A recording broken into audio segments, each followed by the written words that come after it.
I think we're living in amazing times, despite what people say.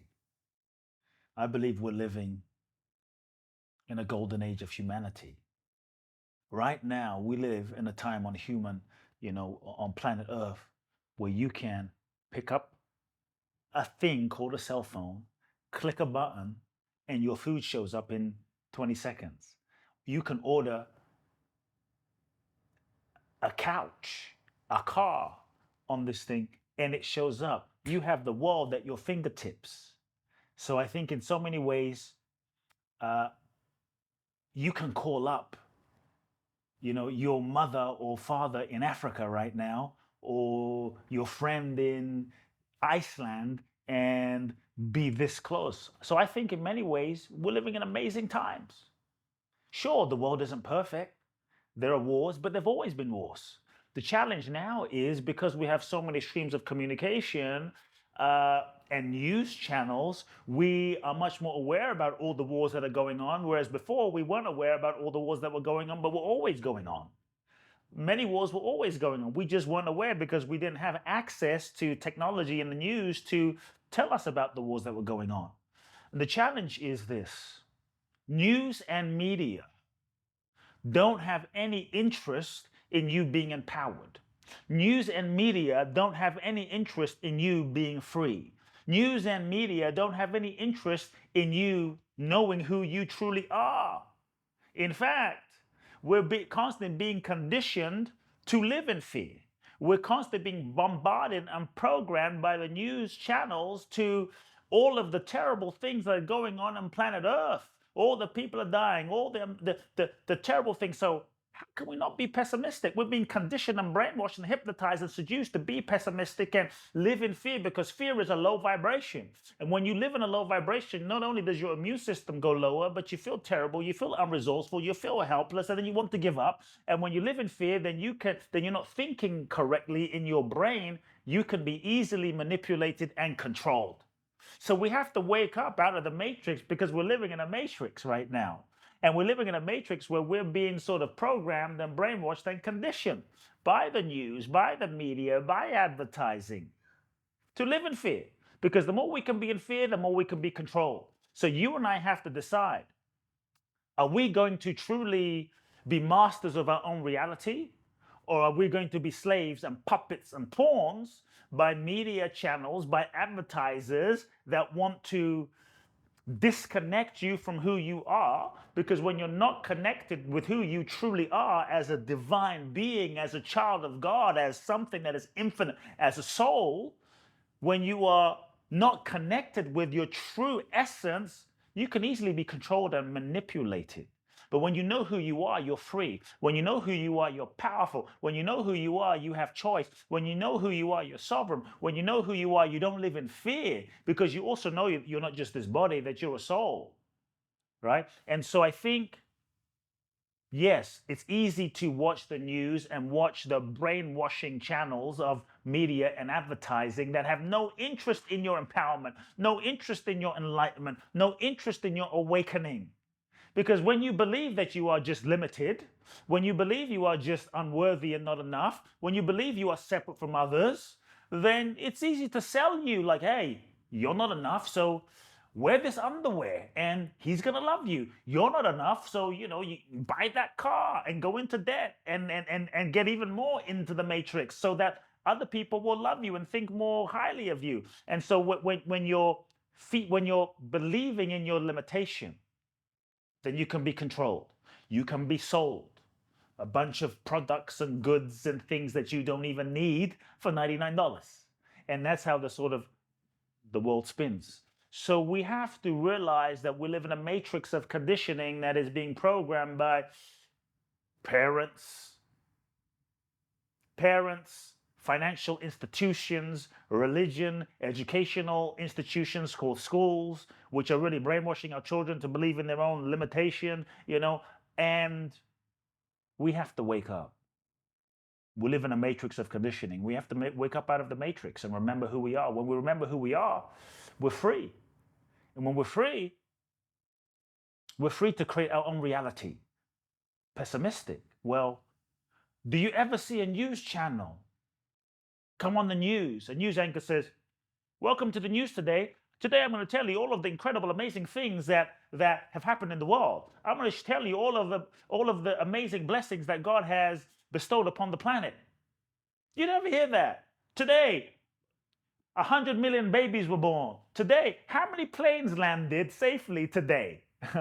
What do you hear? The 2 planes that didn't, but the 16 million or how many planes that landed safely, that you never hear about that, but you hear about the 2 planes that crashed or almost crashed, right? You hear about all the terrorism, but you don't hear about all the kindness. Every single day, there are people that are kind. Every single day, there are people that get along. Every single day, there are people that don't get into car accidents. Every single day, there are people that forgive and resolve their issues. Every single day, there are people that come home to their children, and there are good men that take care of their wives and their kids. Every single day. But you don't hear about that. You hear about how screwed up the world is. And so I would say that's what the powers that be want you to focus on, because if you focus on that, you're going to feel pessimistic. If you're pessimistic, your vibration gets low. When you live in a low vibration, you're not resourceful. You're not resourceful, you can be easily controlled and manipulated like a pawn. So most of us are slaves to the news channels, to the media channels, the social media channels, the government, and we're not free. We have to wake up. And so I believe that we all can create our reality. We are not limited like we've been programmed and conditioned to believe. Yeah, the body's limited, but the soul is unlimited. And when you know who you are as a soul, as an infinite being, as a divine being, as a child of God, then you realize that you're not simply a slave to the world. You're not simply a slave to external circumstance. A true master in life is not dependent on the events of the world for his or her happiness. A true master is a free being. A true master is, you could say, unconditional, because they're not depending on conditions on the world being a certain way in order to feel free or happy. The weather's a certain way, I'm happy. The government's a certain way, I'm happy. The government's not a certain way, I'm not happy. This is slavery. Slavery still exists today because we have abdicated our power and our choice to external factors. This is not freedom. And so I feel as though we must all wake up to the true power inside of us, And so in that sense, we all create our reality by the meanings that we choose to give things. You can look at the world as is so screwed up. That's one way to look at it. Or you can look at the world as an opportunity to love. The choice is yours. And so how you see the world is going to determine your experience of the world. Someone's pessimistic and someone is optimistic. Someone is optimistic when we talk about recession because they see all the opportunities, and someone is living in fear and scarcity because they're living in lack. What's right? How you see life determines your experience of life. How you respond to life and how you respond to experiences determines your future. The challenge is often how you respond to an experience is controlled by your past.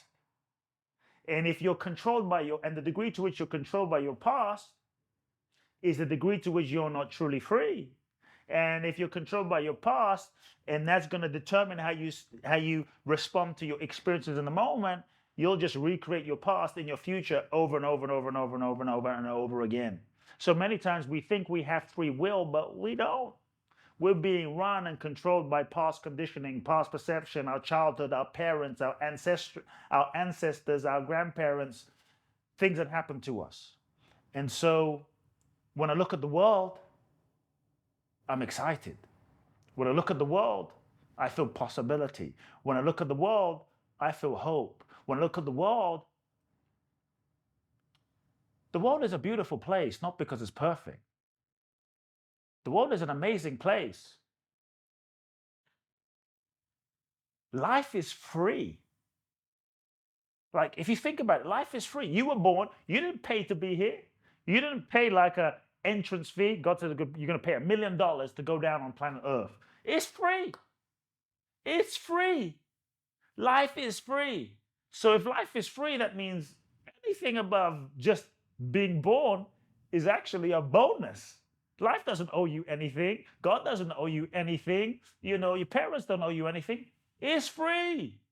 So why are we complaining if the existence is actually free? Your breath is free, your life is free.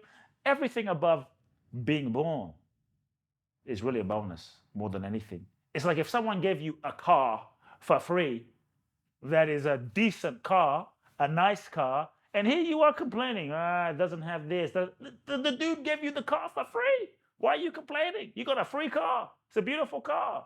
But here we are complaining. Well, it's not the color I want. Go paint it. It doesn't. Go fix it. Go change the tire. Go add the tint, the windows. But we've been given a gift. To me, this gift is life. So I'm not pessimistic when I see what's happening. I'm quite hopeful. Because when I look at the world, to me, the world is going through a process of purification. We are in the midst of the greatest awakening that has ever happened. You and I were born at this unique time in history for a reason. It is no accident that you and I are born right now, that you have incarnated into this existence, onto the planet at this unique time in human history. We're being invited to wake up. And so right now, what we're seeing on planet Earth is an awakening. What we're seeing on planet Earth is humanity is going through a collective healing process. And so it looks kind of messed up sometimes, where the political situation and the wars and racism and all of these things are being dredged up from the collective consciousness of humanity's unconscious to the surface as a purification. Because in any healing process, for an individual, for someone to truly heal, all of the stuff that is buried deep in your subconscious, deep in your shadow, must come to light so that it can be released and cleared, looked at, embraced, and released. And so this is what humanity is going through. All the stuff that has been buried for so long is coming up for us all to face, for us all to see, for us all to own, for us all to integrate, for us all to make peace with, and for us all to bless and release. And so it's a healing process. But sometimes the healing isn't always pretty, you know? To let go of, if you've been carrying anger towards your dad or your mom from childhood, but you've been pretending that you're not angry, that unresolved, unacknowledged anger is going to screw up and mess up your life and your relationship in ways that you're not aware of, because you're going to keep attracting situations over and over and over and over again. The only way to heal is to acknowledge, I'm angry, to bring it to the surface, to face it, to deal with it. And that is part of the healing process. And that's what we're going through. We're going through a cleanse. We're going through a healing. We're going through a purification.